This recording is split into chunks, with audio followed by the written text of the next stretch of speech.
Good morning, 12th class. How are you all? Hope you all are good. So, class, we were on our chapter number 4 of history, thinkers, believers, and buildings. And we were talking about the cultural development. We have done a major part of the chapter जहाँ पे हमने देखा है regarding you can say नए जो religion आ रहे हैं, नए culture आ रहे हैं, and इसी से related we have studied कि Buddhism, Jainism, and few other new religious ideologies that were coming up. Along with that, we also had a discussion, or we can say we just had a look over the different architectural changes that were witnessed during this time. और हमने stupas को focus में लेके चीजों को detail में समझने की कोशिश की है. So then class, as I said, हमने स्तूपास के बारे में पढ़ा था. We have understood कि स्तूपास की किस टाइप के कंस्ट्रक्शन होते थे, क्या क्या उसके इम्पोर्टेंट पार्ट्स होते थे. And we have then in our previous class we just studied about कैसे few stupas have remained intact and few have been destroyed. तो अमरावती और सांची स्तूपा के बारे में डिटेल में हमने पढ़ लिया in our previous class. So now we will be talking about sculptures. Okay, so here we are just mainly right now focusing on the architectural and the other sort of development जो इनके art form craft in सब में आ रहे हैं. ठीक है, तो इससे रिलेटेड चलो स्कल्पचर्स के बारे में पढ़ लेते हैं. नाउ क्लास, बिकॉज हम स्तूपा से रिलेटेड बात कर रहे हैं तो थोड़ा सा इसी से रिलेटेड आगे प्रोसीड करते हैं इसके कंटिन्यूएशन में. Now we have just seen how sculptures were removed from stupas and transported all the way to Europe. ठीक है, इस तरीके से स्तूपास और जो स्कल्पचर्स थे उनको वहां से हटा के, मतलब जो स्कल्पचर्स थे या उसके दूसरे हमने देखा गेटवे और इन सबको वहां से हटा के दूसरी जगह पे लेके जाया गया. और ये इसीलिए हुआ था क्योंकि they were very beautiful and valuable and people wanted to keep them. So आखिर इतना ब्यूटीफुल या इतना अच्छा क्या था इनमें कि पीपल वांटेड कि they should they are pieces or you can say masterpieces of craft and we should take it along. So actually में हम देखेंगे तो बहुत सारे जो pillars हैं उनमें जो sculptures होंगे ना, they are telling certain kind of stories. Like आपने देखा होगा story tellers होते हैं. Earlier they used to be people who were carrying scrolls जिनको बोलते थे चरण चित्र. क्लॉथ या पेपर पे पिक्चर्स रखते थे और वो पिक्चर्स को पॉइंट करके they used to tell certain kind of stories. तो ऐसा ही लगता है. तो अगर if you see few of the images that are given in our book on page 99 as well as things that you can see on your screen, you will notice ऐसे लगता है कि sculpture जो है वो कुछ ना कुछ टाइप की स्टोरीज बता रहे हैं. ठीक है, और as I said कि अगर if you see the certain of the paintings or sorry certain of the sculptures on the pillars, you will notice that certain stories are being told to us. अगर आप page number 99 पे देखो जो आपका basically section of gateway दिया हुआ है of our this stupa, तो यहाँ पे हम देखेंगे कि ऐसे लग रहा है कि पहले तो एक रूरल सीन दिखाया हुआ है, गांव जैसा सीन दिखाया हुआ है, और उसके बाद धीरे धीरे ये क्या कर रहे हैं. और रूरल सीन हम कैसे बोल सकते हैं क्योंकि हट्स है, थैच वाली हट्स है जिनके ऊपर थैचेस वगैरह ये है और ट्रीज दिखाए हुए हैं.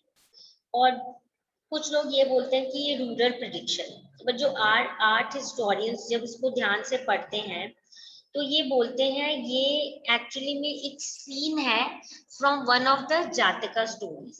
तो एक वैशांतरा जातका है, उसकी ऐसे लग रहा है उसमें से उसने जो लिखा हुआ ना उसको डिपिक्ट किया हुआ है. इसमें एक्चुअली एक स्टोरी है जेनरस प्रिंस की जो सब कुछ दे देता है ब्राह्मण, who actually gave away everything to a Brahmin, और फिर वो फॉरेस्ट में चले गए रहने with his wife and children. सो पूरा इस तरीके का डिपिक्शन है कि एक किंग था and he was very generous, he gave everything to the brahman and he himself went to the forest along with the wife and the children and then started moving into the other sort of things जैसे meditation और ये सब करने लग गए थे। तो अब क्या है, अब हिस्टोरियंस को एक चीज यहाँ पे इम्पोर्टेंट लगी कि हमें जो भी स्कल्पचर्स मिलेंगे या हमें जो भी ऐसे रिमेन्स मिलेंगे उनको हम कोशिश करेंगे किसी टेक्स्ट के मटेरियल से रिलेट करने की, तो हमें बेटर अंडरस्टैंडिंग आ जाएगी कि उससे क्या डिपिक्ट करना चाह रहे हैं। ठीक है, तो स्कल्पचर्स बेसिकली स्टोरीज जैसे हैं इसमें, और ज्यादातर स्टोरीज ही डिपिक्ट करती हैं regarding the things that has been told in certain of the pitakas, Sutta Pitaka और बाकी जिसमें बताया हुआ है रिलेटिंग टीचिंग्स ऑफ बुद्धिज्म, और हमने देखा वो डायलॉग के फॉर्म में, स्टोरी के फॉर्म में समझाते हैं वैसे, और जो जातिका स्टोरीज है वो रिप्रेजेंट करी गई है इन स्कल्पचर्स पे, और इसीलिए हिस्टोरियंस जो है और आर्ट हिस्टोरियंस उन्होंने कोशिश की है इनको रिलेट करने की। Okay, moving on to the next topic related to this only, symbols of worship। जो आर्ट हिस्टोरियंस हैं उन्होंने अब धीरे धीरे एक तरीके की कोशिश की चीज समझने की इन टर्म्स ऑफ हेडियोग्राफी। हेडियोग्राफी क्या होती है बेसिकली, जब हम इस basically you can say story और काइंड ऑफ जो लाइफ है अबाउट द सेम्स। ठीक है, सो यहाँ पे अगेन हम यही देख रहे हैं कि these people are somewhere relating it to the life of Lord Buddha. Okay, so art historians are basically first of all they understood about the life of certain great saints. तो यहाँ पे बुद्धा की जो एडियोग्राफी यानी उनकी लाइफ के बारे में जितनी भी इम्पोर्टेंट चीजें हैं उनको समझ रहे थे ताकि वो बुद्धिस्ट कल्चर्स को बेटर समझ सके, क्योंकि जैसे एडियोग्राफी के हिसाब से देखा तो Buddha attain enlightenment while meditating under the tree, तो इसीलिए बहुत सारे स्कल्पचर्स जो हैं they did not show the Buddha in human form, instead they show his presence through symbols. तो एम्प्टी सीट का मतलब क्या है, it means that he is basically meditating. So the empty seats was meant to indicate the meditation of Buddha, and the stupa was meant to represent the Mahaparinibbana, that means finally जो पूरा enlightenment और पूरी celebration है वो वाली चीज। सो यानी उनकी जो हेडियोग्राफी है उससे रिलेट करने की कोशिश किया। हमें ये पता है चला है कि उनको एनलाइटमेंट एक ट्री के नीचे मिली थी, तो बहुत बार इनके स्कल्पचर्स में ऐसे डिपिक्ट किया हुआ है ट्रीज है, ट्री के नीचे कोई नहीं बैठा जो एम्प्टी सीट है, तो उससे वो बताना चाह रहे हैं कि बिकॉज वो मेडिटेट कर रहे थे तो he was totally engrossed in it and that is why they are not showing Buddha under the tree, और मतलब रिप्रेजेंट करें कि कैसे उन्होंने सारा एनलाइटमेंट जो अटेन किया महापरिनिब्बाण। और जो फ्रीक्वेंटली सिंबल हमें मिल रहा है वो है व्हील, जो उनके फर्स्ट sermon जो था लॉर्ड बुद्धा का आफ्टर एनलाइटनमेंट जो उन्होंने सारनाथ में डिलीवर किया था उसको इंडिकेट करता है। तो जो ये स्कल्पचर्स हैं इनको लिटरली हम समझ नहीं सकते कि ऑब्वियसली ये ट्री जो है ये ऐसे क्यों है या व्हील क्यों डिपिक्ट किया, तो जब हम इसको रिटन टेक्स्ट से एसोसिएट करते हैं तो it becomes easier for us to relate the sculpture with what is its meaning, what it means. So for example jaise tree, there is a symbol of a tree that is given, and tree does not simply means a tree but it symbolizes the event in life of Buddha कि he attained enlightenment। तो इसीलिए जहाँ पे भी हमें symbols मिल रहा है जैसे wheel का है क्योंकि first sermon at Sarnath, and empty tree का है he is meditating and then attaining enlightenment, तो हर symbol का कुछ ना कुछ मतलब है। In order to understand such symbols, जो historians हैं उनको खुद को familiarize करना पड़ेगा with the traditions which is related to Lord Buddha and of important events in his life। तो उससे relate फिर हम चीजों को समझ सकते हैं better, and we will just not look at it as certain piece of sculpture but we'll try to associate it with some important incident of Lord Buddha when we talk about stupas। ठीक है, ऐसे करके हर चीज को associate किया गया है। we will study about many more things which we will see कि कहीं ना कहीं directly indirectly is associated with Lord Buddha. अब जैसे there are now let us move on to popular tradition somewhere related to the topic only. हम देखेंगे बाकी कुछ स्कल्पचर्स है सांची में जो डायरेक्टली बुद्धिस्ट आइडिया से नहीं इंस्पायर्ड है, मतलब डायरेक्टली बुद्धिस्ट आइडिया से नहीं लिए गए हैं. इसमें जनरली आप देखोगे there is also this sculpture that is given in your book on page number 101 towards the corner of the book. You can have a look at that also. इसमें दिखाया हुआ है कि there is a beautiful woman swinging from the edge of the gateway holding on to the tree.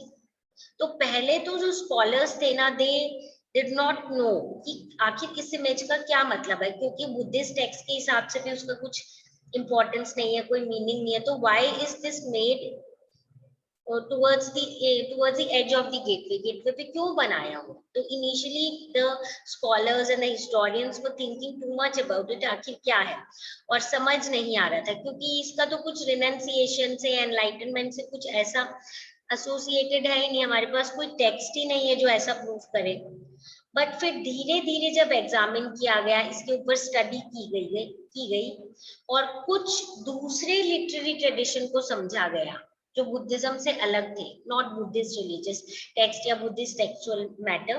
तो दूसरे literary tradition है उसमें ये देखा कि ये डिस्क्राइब किया हुआ है संस्कृत में एज शाला भंजिका. ठीक है, शाला भंजिका एक पॉपुलर बिलीफ के अकॉर्डिंग ये जो विमेन है जो basically whose touch caused trees to flower and bear fruit, जिनके टच से ट्रीज जो है वो ग्रीन हो गया, उसमें फ्लावर्स आ गए, फ्रूट आ गए. सो एक तरीके से ये एक सिंबल था. This was a auspicious symbol. Auspicious का क्या मतलब होता है? शुभ, लकी. तो उसको बाद में सांची स्तूपा को डेकोरेट किया गया तो इसको इसमें इनकॉर्पोरेट कर दिया गया, मिक्स कर दिया गया. ऑस्पिशियस चीज है, ठीक है, it may not directly be related to Buddhism, पर इसको अच्छा माना जाता था इसलिए इसको एसोसिएट कर लिया. बहुत लोग ये बोलते हैं कि ये जो शाला भंजिका का पूरा स्ट्रक्चर है ये मतलब समवेयर बहुत लोगों ने जो बुद्धिस्ट बन गए थे वो अपनी जो कुछ प्री बुद्धिस्ट आइडियोलॉजी थे बुद्धिज्म से पहले और कुछ नॉन बुद्धिस्ट बिलीफ्स जो प्रैक्टिसेस और आइडियाज है उनको भी आगे तक फॉलो कर रहे थे कुछ आइडियाज को, where they thought they were lucky and they were good. So similar is this structure of this lady who was considered very auspicious and जिसके टच से जो ट्री है फ्लावर और बियर करते हैं fruit and obviously something lucky and जो हो सकता है प्री बुद्धिस्ट और नॉन बुद्धिस्ट आइडियोलॉजीज तो, पर उसको उन्होंने बुद्धिस्ट जो आइडियोलॉजीज है स्कल्पचर्स इनमें मिक्स कर दिया for beautification and for as I said auspicious या लकी पर्पसेस. तो ये शाला भंजिका वाली जो स्ट्रक्चर है this has been added and पहले इसको समझ नहीं पाए थे, लेटर दूसरे लिटरेरी टेक्स्ट से हमें पता चल गया that it was added on by the people who had certain pre-Buddhist ideology जो उन्होंने कैरी किया बुद्धिज्म अडॉप्ट और फॉलो करने के बाद भी, ठीक है, या नॉन बुद्धिस्ट आइडियोलॉजीज को भी ऐसे किया गया था यहाँ पर. About this Shala Bhanjika image I think things are clear कि ऑस्पिशियस थी इसीलिए एड ऑन किया गया. इसके अलावा हम देखेंगे बहुत सारे मोटिव्स जो हैं वो बार बार इसमें एविडेंट होते हैं ऐसे स्कल्पचर्स में. तो ये जो बाकी इमेजेस हैं ये क्या है, मतलब बहुत फाइन डिपिक्शन है, जनरली एनिमल्स के हैं, जैसे एलिफेंट्स हैं, हॉर्सेस हैं, मंकी है, कैटल है. तो अगेन हमें पता है कि जातका स्टोरीज जो है ना उसमें ज्यादातर एनिमल्स का डिस्क्रिप्शन होता है और जातका स्टोरीज जो है वो ही ज्यादातर स्तूपास में डिपिक्ट की गई है और इसलिए एनिमल्स को कार्व किया गया है. बहुत लाइवली सीन्स हैं, लोग जब देखते हैं तो they find it very nice and somewhere बहुत सारी it is very good to have a look at these things. But इसके साथ साथ कुछ और चीजें इंपॉर्टेंट है कि यहाँ पे एनिमल्स को दिखाया गया है often to be used as symbol of human attributes, यानी ह्यूमन की क्वालिटीज को दिखाया गया है थ्रू सर्टेन एनिमल्स. ठीक है, जैसे एलिफेंट है उसको डिपिक्ट किया जाता है to signify strength and wisdom. ठीक है, यानी अगर कोई चीज हमें डिपिक्ट करनी है, किसी ह्यूमन बीइंग को डिफाइन करना है जिसमें स्ट्रेंथ भी है और विजडम भी है, तो हम एलिफेंट के थ्रू क्या करते हैं, उसको शो करते हैं। ऐसे करके बहुत सारी और चीजें हैं। क्लास एलिफेंट स्ट्रेंथ और विजडम से है, मतलब जनरली हमें पता है, वैसे हम लायन बोलेंगे तो स्ट्रेंथ बोल देंगे, या हम वेरी कनिंग का करना चाहेंगे तो फॉक्स जैसे कर देंगे, हार्ड वर्किंग का होता है, मंकी का, हर चीज का कुछ ना कुछ क्वालिटी को उसको एसोसिएट कर देते हैं। बट जैसे monkey को somebody who imitates, and as I said each and every, and suppose cheetah को runs very fast, deer की कोई quality हो जाएगी runs, या it is, या rabbit is of certain like certain quality, तो हर animal को quality के हिसाब से human को symbolize किया है, तो elephants को specifically strength और wisdom के हिसाब से। एलिफेंट से रिलेटेड और भी स्टोरी है, let us just have a look at दो stories also. Another motif is generally of a woman surrounded by lotus and elephant. ठीक है, as you can see, lotus और elephant से surrounded है lady, और ऐसा लग रहा है कि which seem to be sprinkling water on her as if performing the abhishek or consecration. तो कुछ अभिषेक या कुछ somewhere throwing, you can say pure water on somebody, जिसको हम अभिषेक जैसे बोलते हैं।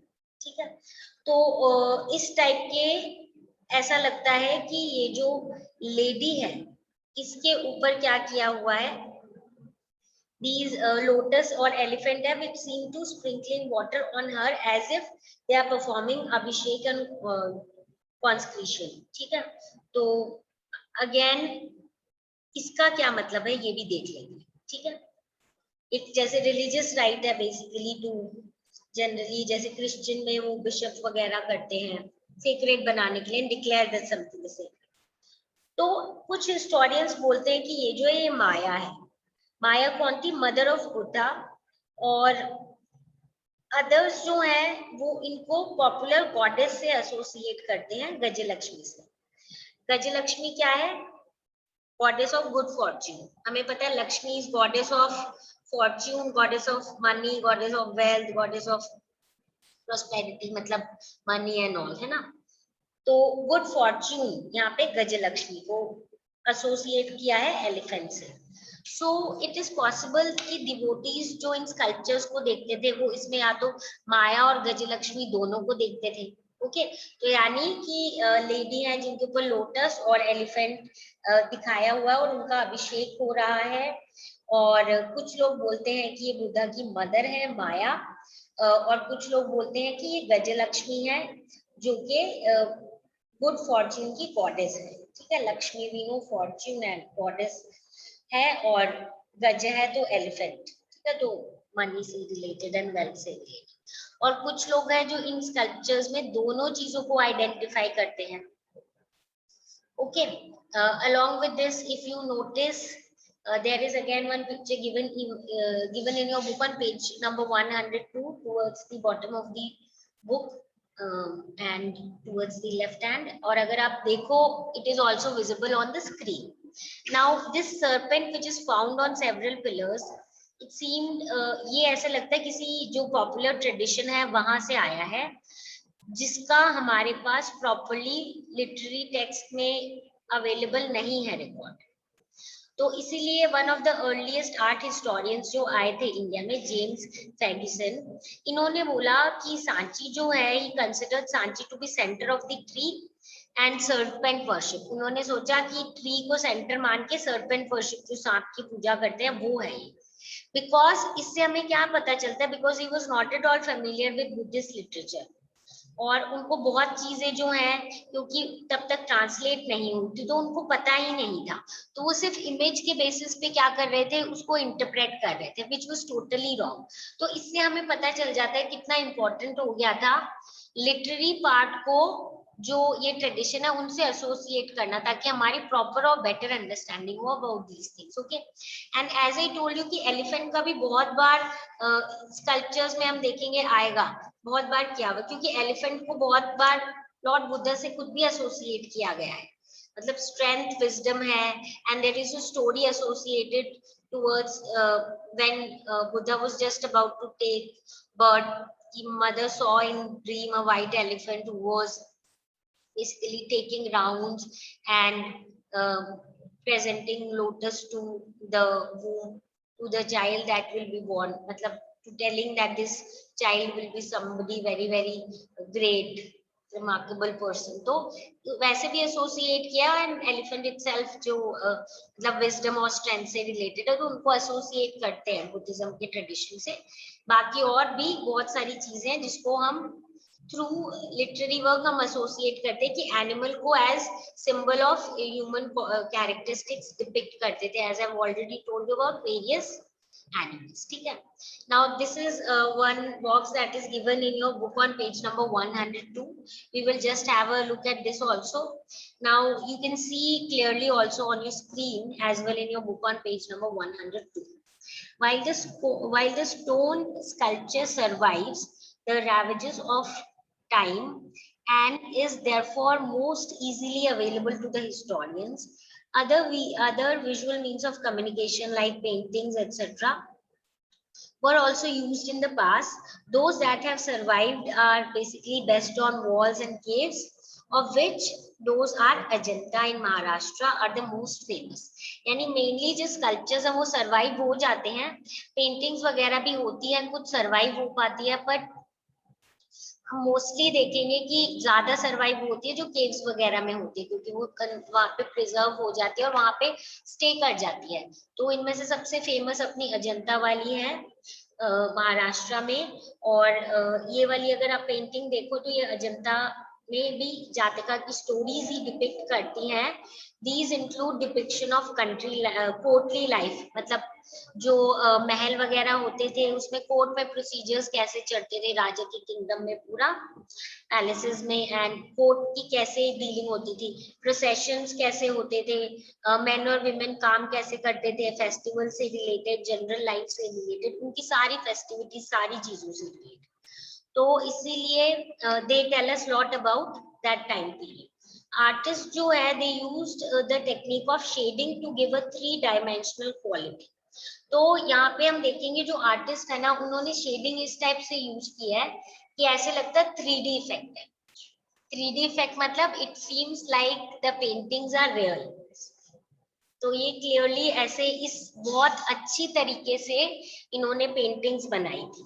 और कुछ जो पेंटिंग्स है उसको हम बोलते हैं एक्सट्रीमली नेचुरलिस्टिक, मतलब पूरी ही नेचुरल लगती है, एकदम रियल लाइफ जैसी लगती है। So these are the paintings which have survived, and these are the paintings which are in the caves. That is why they have survived so nicely.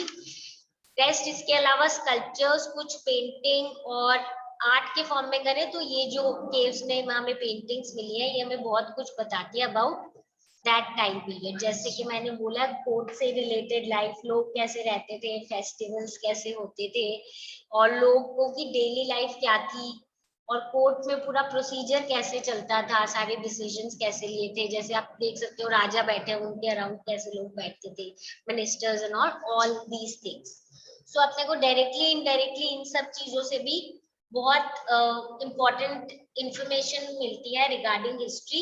और अगर इनको प्रूफ करने के लिए साथ में कोई टेक्स्ट मटेरियल हो जाए तो हम बहुत कॉन्फिडेंस से उस टाइम पीरियड के बारे में या उस पेंटिंग के बारे में समझ सकते हैं। Okay, so this is it for this class. So we have understood about the culture of this time period. Now in our next class we will be talking about the new religious tradition and then trying to wind off the class. So this is it for today. If you have any doubt relating to whatever we have done today, come back with your doubts and we'll discuss and solve. Now meet you all in the next class.